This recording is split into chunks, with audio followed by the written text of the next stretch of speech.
Good afternoon, everyone. I'm Tim Swenson with AgStar Financial Services. AgStar Financial Services is part of the Farm Credit System, financing rural America. And it's AgStar's pleasure this afternoon to sponsor the virtual tour of Johnson Rolling Acres. And so I'd like to introduce Richard and Mark Johnson and let them take it away. Gentlemen, thanks.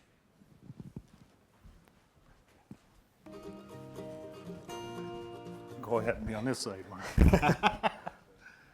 Well, I'm Mark Johnson, and we truly are a family farm.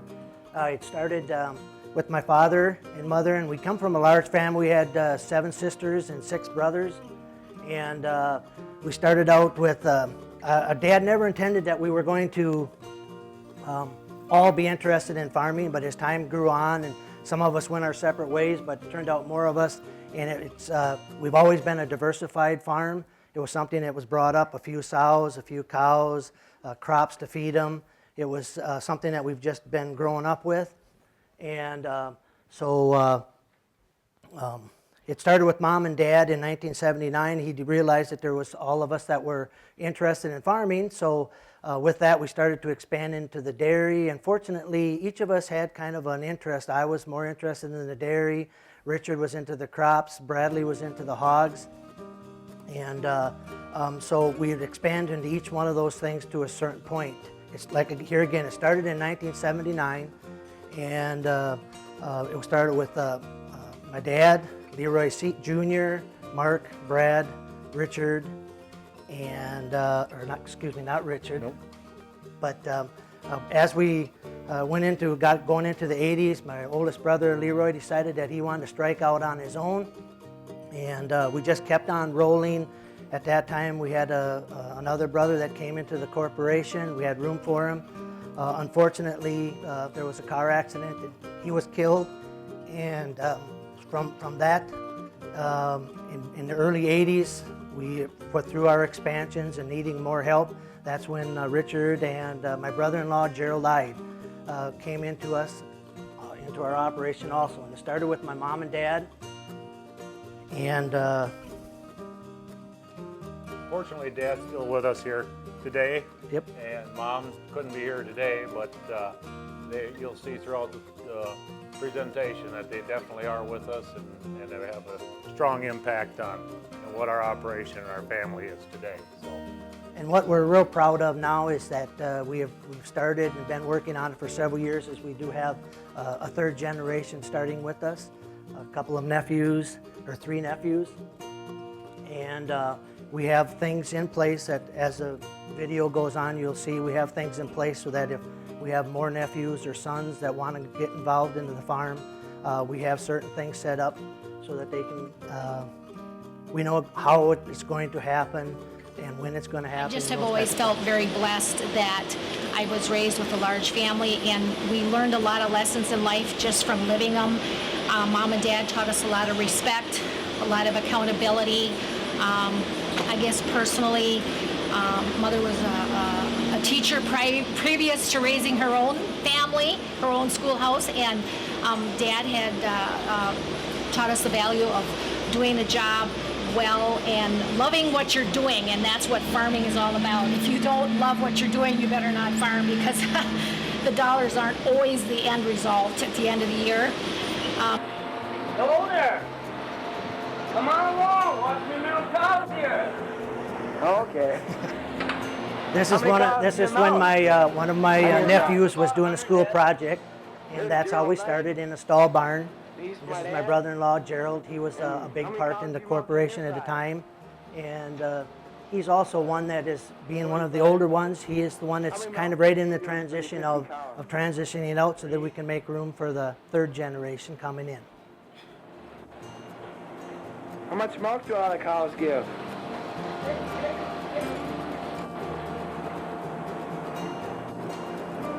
One time or one day? One day. Oh, up as high as 100 pounds.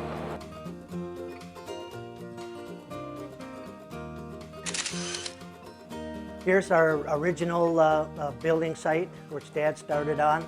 And we started out with 36 cows, and we moved up to 80 cows, and then it was 85 cows. And sooner or later, we converted a couple of buildings, coming up, and we're up to 150 cows. This is the beginning of our new building site.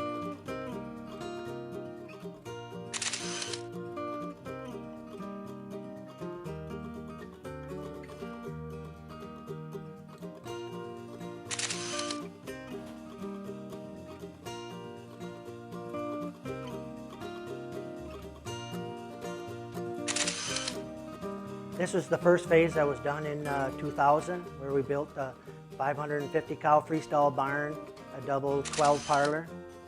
And this is what it is today. And now we're milking 1,100 cows.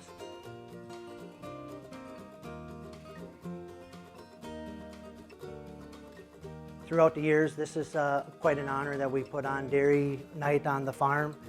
And we had something like 1,500 to 2,000 people came.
That was our family as we was growing up.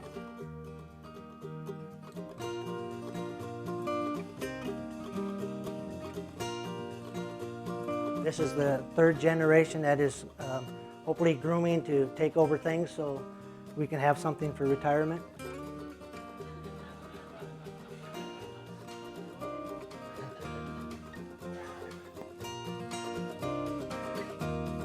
I think going forward, you'll see the diversification, as like I said, with the hog operation and the agronomy and the dairy. It just kind of, just allowed for all of us to participate. So. Diversification of our farm is probably been one of the most, what's made us the most successful. It's something that here again, it goes back to G1, which is my father. He always had a few sows and a few cows and things like that, and the crops to feed them. And it's just something that we've grown up with, and it's done us well because we haven't been in one thing and out of something. To this day, I think it still is something that all of us as partners look at is if we're going to expand or grow our business and have opportunity for the current G3 or potentially other ones, is it doesn't necessarily have to be in the dairy industry. It's kind of like not having, the old saying, having all your eggs in one basket. The other thing that it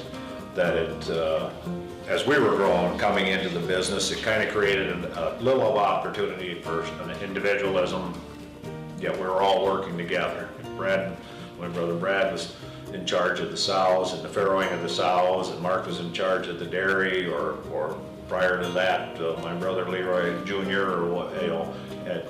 Having that diversification kind of, we're all, when it was time to bale hay, everybody baled hay. When it was time to pump manure, we all shared the same combine, the same corn planter, and the same labor force. Part of our culture, for lack of better words, and up to this point, it served us well. Talk about the next generation coming in. Trinity has a passion for the dairy. He's a good fit to work in and maybe learn how to drive the bus. And then my son Zach, real interested in the agronomy and all the things go along with all nutrient and manure application and things that are part of our livestock business and the hog business. So I think the diversification has served us well, and I don't see it changing. Being so diversified the way we are, it allows opportunities for guys, for us three, the next generation, and for hopefully many more after us, to be able to be part of this. If it was just a small deal or whatever, we wouldn't have the opportunity to be where we're at today. So it's been a great deal, I think, for the whole farm in general.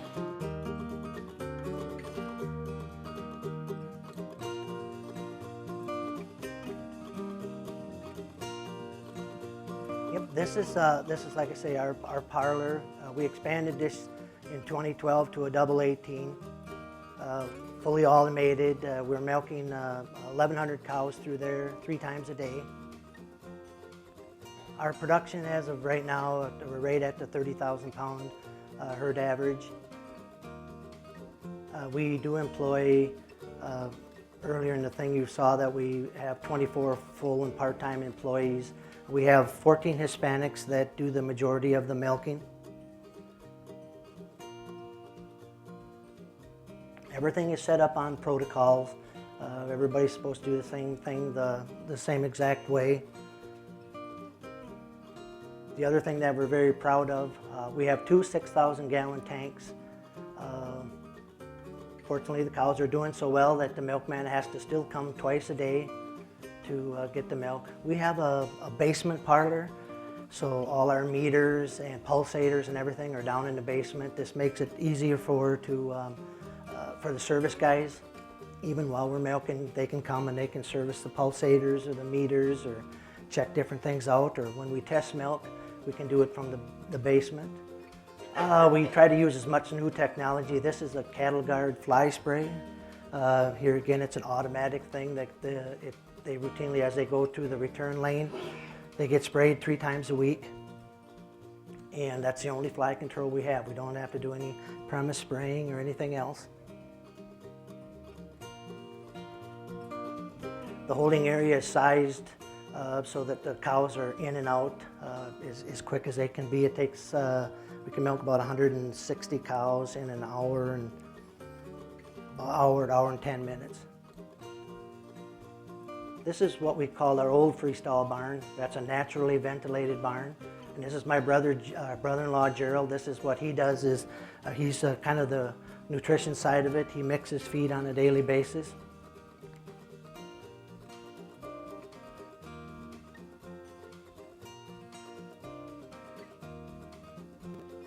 This barn is cooled with quite a few fans, 30-some fans in there. We have sprinklers. And this is our transition parlor. We're proud of that. It's just a single 6. So all the treated animals, fresh cows, foot problem cows, things like that, all go through this parlor so that we keep all antibiotics out of the good milk. This is the back side of our facility. The new barn is cross-ventilated, and it has a cooling cells, and that's what this is we have cooling cells on this side, so kind of like an air-conditioned barn. This is the inside of the barn. We're kind of proud of this. A lot of the low-profile cross-ventilated barns were dark and dungy, and we latched onto this polycarbonate, so the baffles and the end walls are a tinted polycarbonate, but it lets in as much natural light as possible.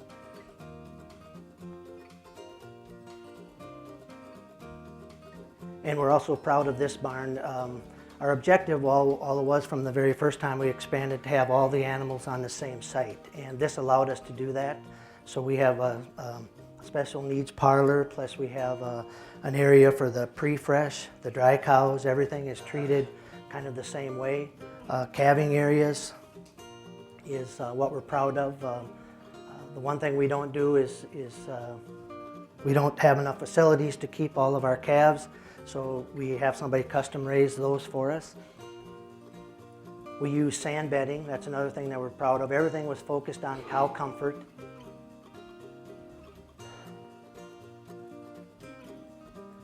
In the calving area or the pre-fresh area, the pen sizes were sized so to minimize movement of the cows, groupings, so that you wouldn't have to be, mixing various groups of heifers and old cows together.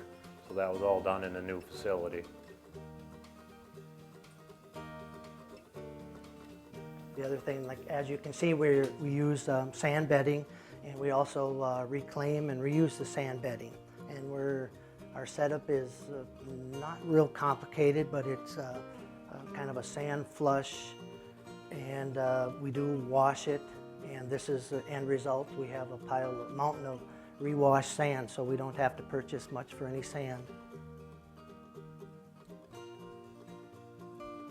We use a lot of recycled. This is our sand separating facility. It works on one end, and actually is cleaning on this end right now. We can divert everything to the other far end, and about every 4 to 5 days that gets full. And one of our employees cleans sand.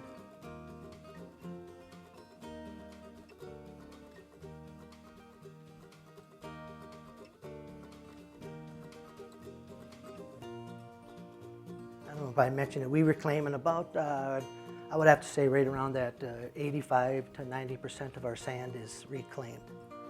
We experimented for many years to find just the right sand. Bluff sand doesn't work too fine, it kind of flows right on through. We use as kind of a washed river sand. We're kind of, I guess we're proud to say that we're ingenuitive ourselves. We tend to try and do as many things as ourselves. So we came up with this. We just bought an old sand screw from a rock quarry, sat that up on cement blocks, and we had an old night spreader, and we put we showed this here just to show we don't have a lot of new metal. We try and invest in the cattle and the buildings, and we're very good at maintaining and fixing things ourselves. So there isn't too many pieces of equipment that we don't keep rebuilding and reusing.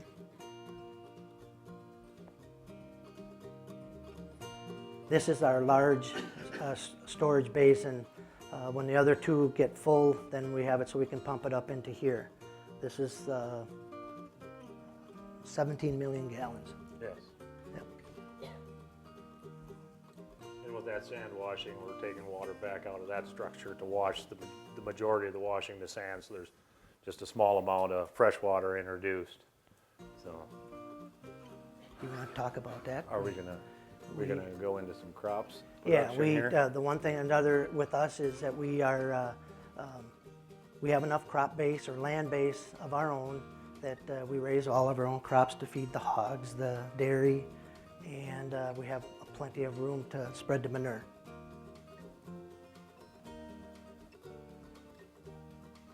Yeah, and that's one of the other things with our operation. We do all our own chopping and our own manure application. We have a dragline system, and we're fortunate to have a land base and neighbors that we can work with that within a 4-mile radius of the dairy, 3-mile radius, that we've got adequate ground to inject our manure spring and fall, which, like you say, you've seen the storage basins that are required to do that, but it allows us to not have to winter spread and summer spread when the crops are growing. So it's an expensive but a nice option to have to be able to put those nutrients out at those times. So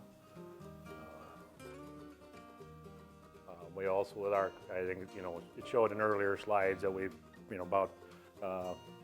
currently we're at about 800 acres alfalfa and 1,700 acres of corn. Took soybeans out of our operation just because of, as our name says, it's Johnson's Rolling Acres. We're located in just off the Mississippi and Root River Valley, marginal and highly erodible land, which with the corn silage and things, we're just trying to do some things to keep the dirt there, and soybeans just weren't a fit for our operation at this time. So that seemed to fit in well with our dairy anyway. So.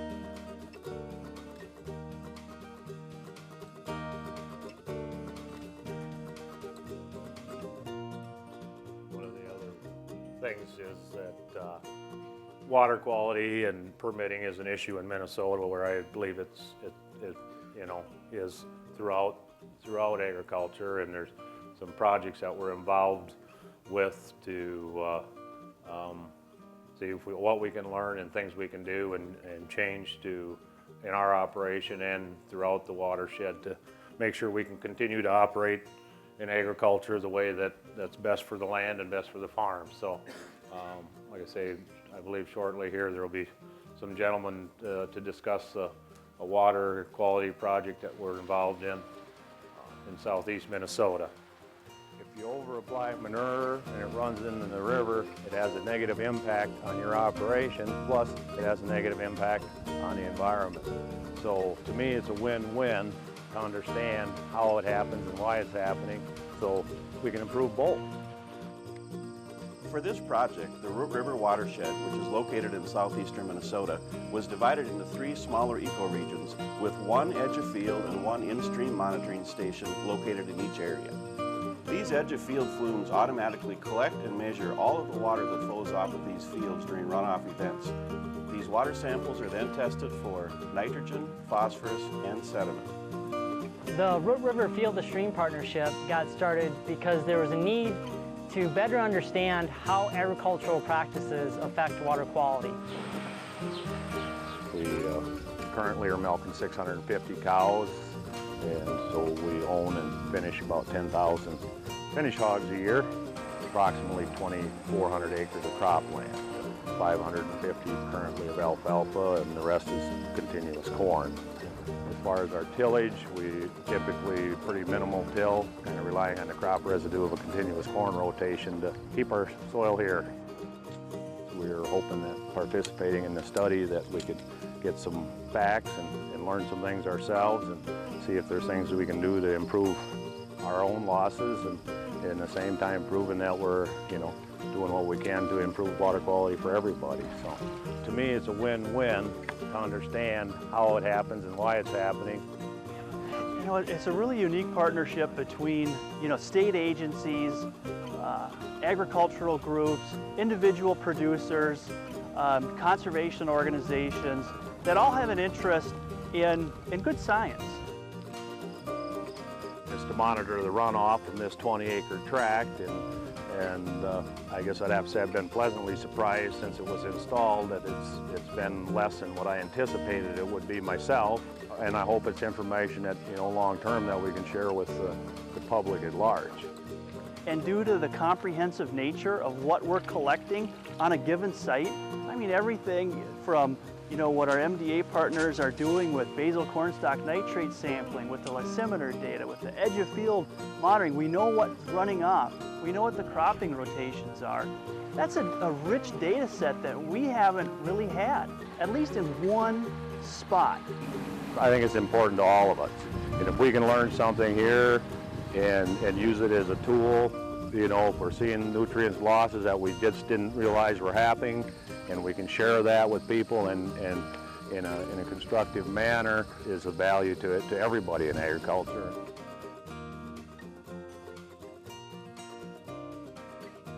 First off, I should say that, you know, with the size of family that we had, I don't think Dad ever intended that every one of us was going to have an interest in farming.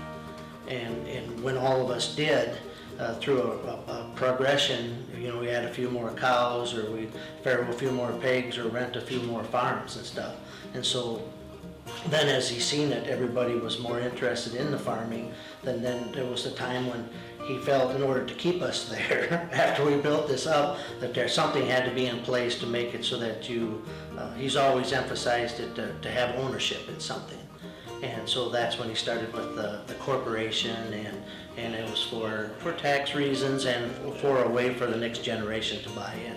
And it's easy to get busy and tied up in the daily operations and think, well, we'll take care of that tomorrow or the next day, but it's really important, I think, for the motivation and of the next generation, for them to know early what they're working for. And you know, it's easy to see the whole farm, but how do you get there?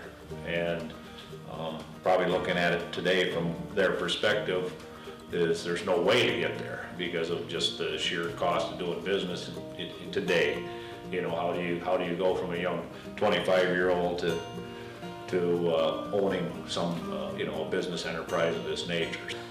I'm Trinity Johnson. I guess I started on the farm. I have a little different story. I'm a nephew and not a son of any of the guys that are currently owners of the farm. When I was 13, I wanted to work on a farm in the worst way, and my uncles are the only ones that would give me that opportunity. After college, I went and I worked off farm for 5 years at 2 other dairies. I worked at one place for 2 years and another dairy for 3 years. After that time, we moved home. Me and my family came back to the farm, and as of January 1st, 2014, I became a part owner in the farm with all the rest of the guys. When we went through all the rules and everything to come back home, when he told me I had to go work off farm, I really was not excited because I didn't want to work for anybody else. I wanted to be at home. But now, looking back on it, it's probably the best thing I ever did.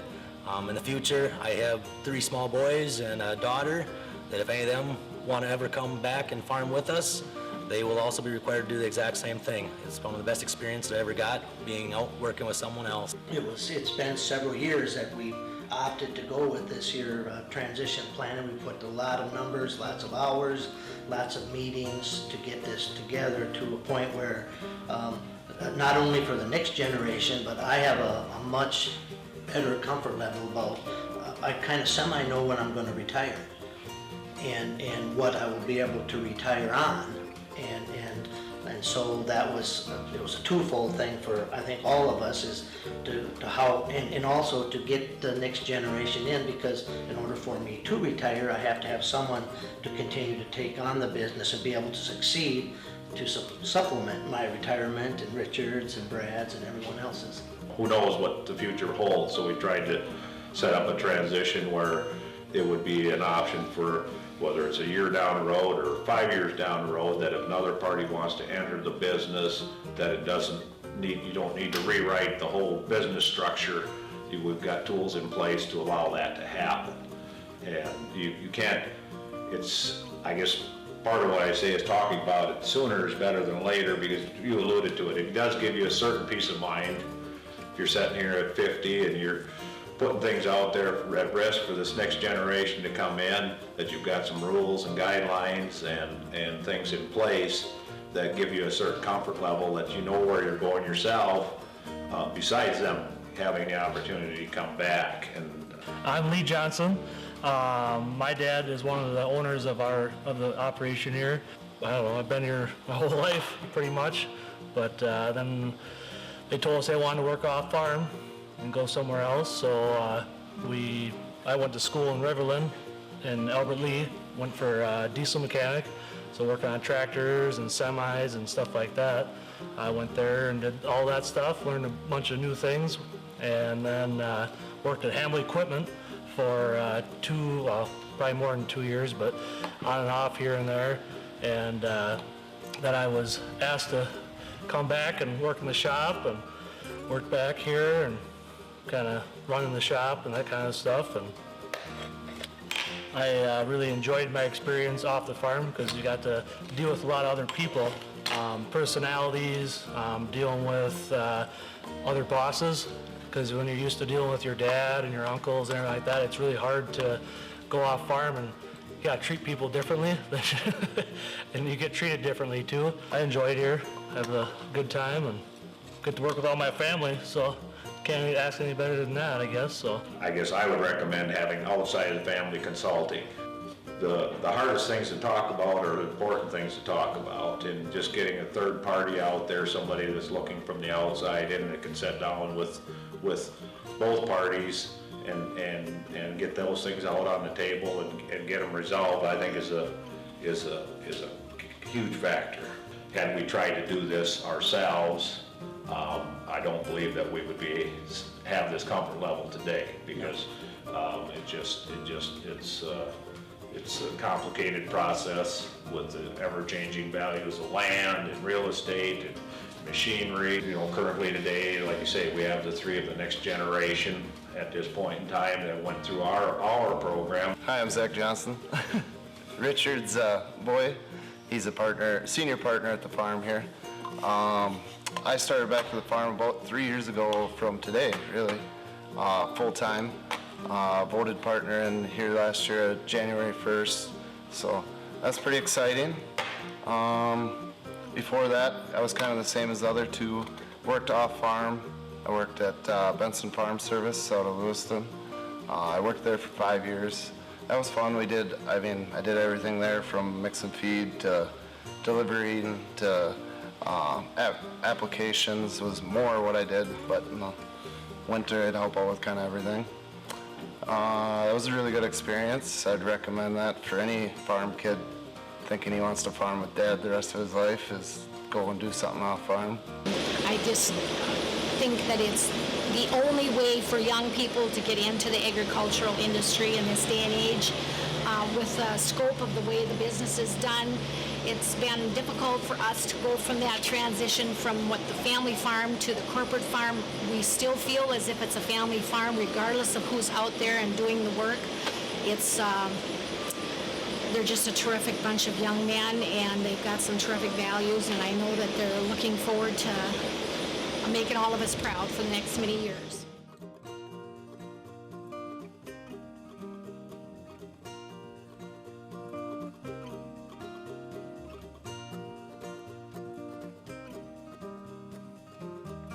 We're really fortunate to have Johnson Rolling Acres as a partner, as a community donator to our Lily Bee preschool program.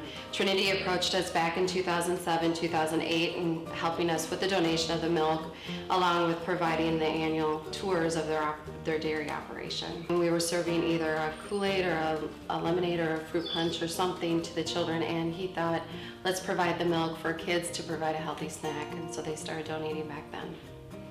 I think it impacts our program a huge amount because I'm a parent and I had my son go through it for 2 years. It's a huge cost savings for one because we're writing out for tuition. This is a tuition-based program. So it saves a lot of money for our families, up to $50 a year.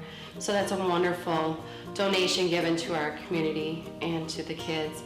As far as providing for a healthy snack too, it teaches them how to eat, not only at school healthy, but also at home, and we talk about healthy habits and healthy eating, so it's a really nice benefit for us. Johnson Rolling Acres doesn't only give the donation of the milk annually, which is about $1,500 to $2,000, they also give their time in providing tours for our 5 different class sections, so that's a wonderful opportunity for our children, especially in our in our small town. Even though they live in a small rural community, they don't get out to the farm very often. So it's very nice that they provide this opportunity to show them the whole operation of how it works. And then when they come here, they get a hay ride, they have a healthy snack with cheese sticks and milk, and just enjoy. They see the little calves to the big cows, and it's just a wonderful opportunity for all the children.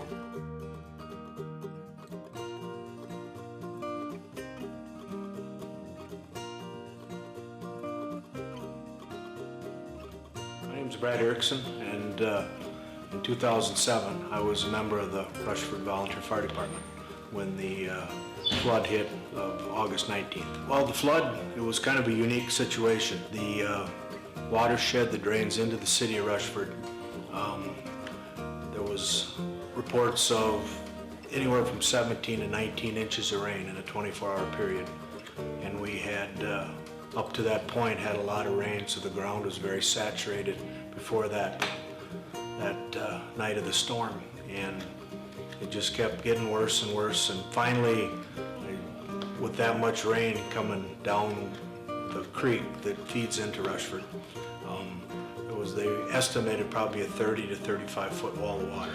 So it was kind of just total chaos, and it was Rushford had never seen a flood like that ever.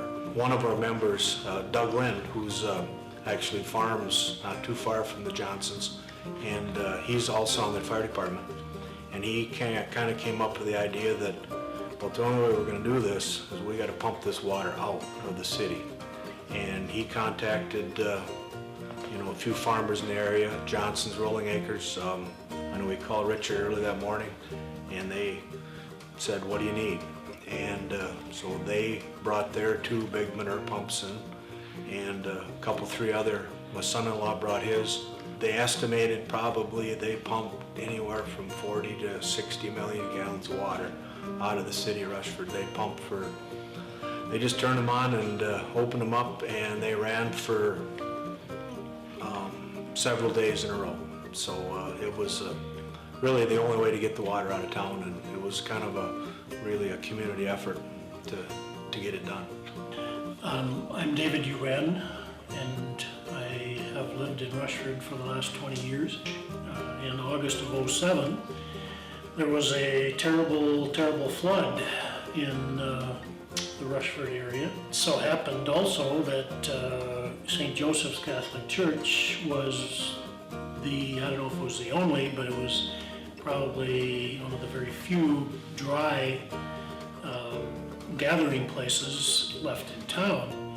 They started to get hungry after a while, and someone said, you know, there's lots of food down at the IGA that's going to be ruined if we don't get it out of there.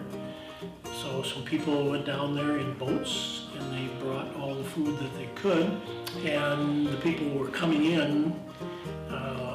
Again, no place to get any food. I have 2-3 pages of lists of people and organizations that help. And of course, on my list is Johnson Rolling Acres. I think we serve sometimes as many as 3,000 and 4,000 meals a day. I remember the Johnsons. Now, it's hard to separate Johnson Rolling Acres from the Johnsons. And so I remember various members of the Johnsons family coming in to work, to help in the kitchen, to clean up. I really don't recall which one of the Johnsons it was who asked, well, can we come in and take care of everything on a given day, serve all the food, do all the cleanup? And I said, sure, that's great. I remember them coming in and working very hard to serve all of these people. And again, I would guess that there were at least somewhere between 2,000 and 4,000 meals that were served. When the National Guard came, one of my former students, I was a teacher in another life, and we were glad to see each other and talked. And then after a while, after a couple of days, he mentioned to me that this was really a unique experience for him, because in so many disasters, he said people sit around waiting for someone to help them. And what he noticed in Rushford was that people weren't sitting around waiting. They were calling their friends, and whoever had a piece of equipment would bring the tractor, the bobcat, skid loader, or whatever, and they would come in and they'd get to work. And Joe said he found that quite unusual, and he was really, really pleased to see how the people of the Rushford area, again, not necessarily just the people in town, but the whole area, came together, and there were trucks, tractors, you name it, loaders that were working.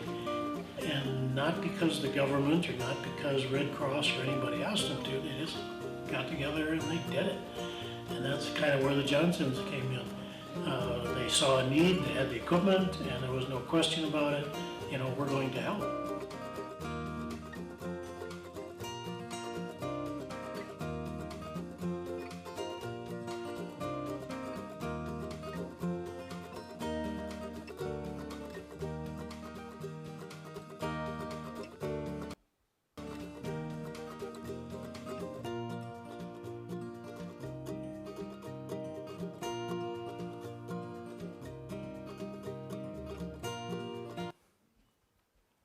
Gentlemen, thank you.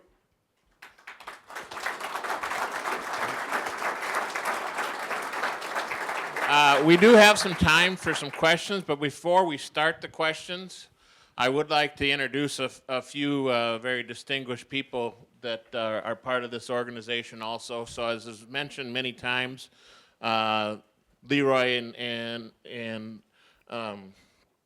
Darlene were very instrumental in starting this. Well, Leroy is hiding in the back row. So Leroy, if you'd please stand up.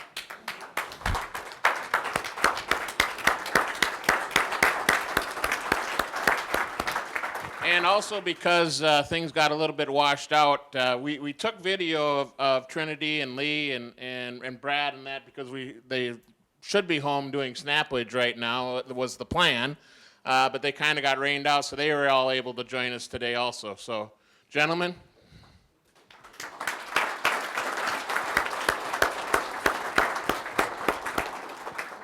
So if any of you do have questions, I'll bring the mic around to you. Just raise your hand, and these gentlemen will be happy to answer.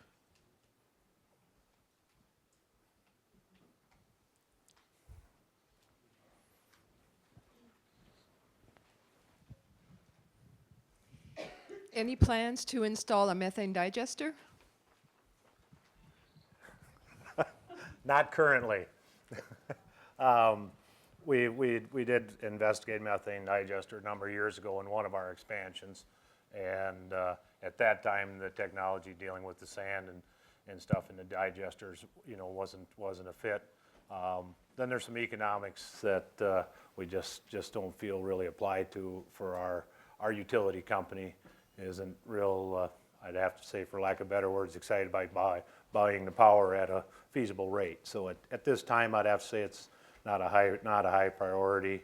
The other thing is that the way that we have to store and field apply our nutrients, we don't really reduce our storage or anything by running it through a digester. We still have to contain all the fluents coming out of the digester anyway.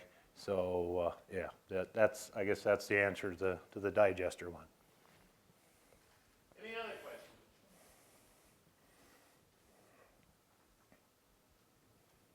Well, once again, AgStar Financial Services was very proud to sponsor this virtual tour of Johnson Rolling Acres. Gentlemen, we do thank you for all the business that we do together and all everything that we are able to accomplish together. So thank you once again. Thank you. Thank you.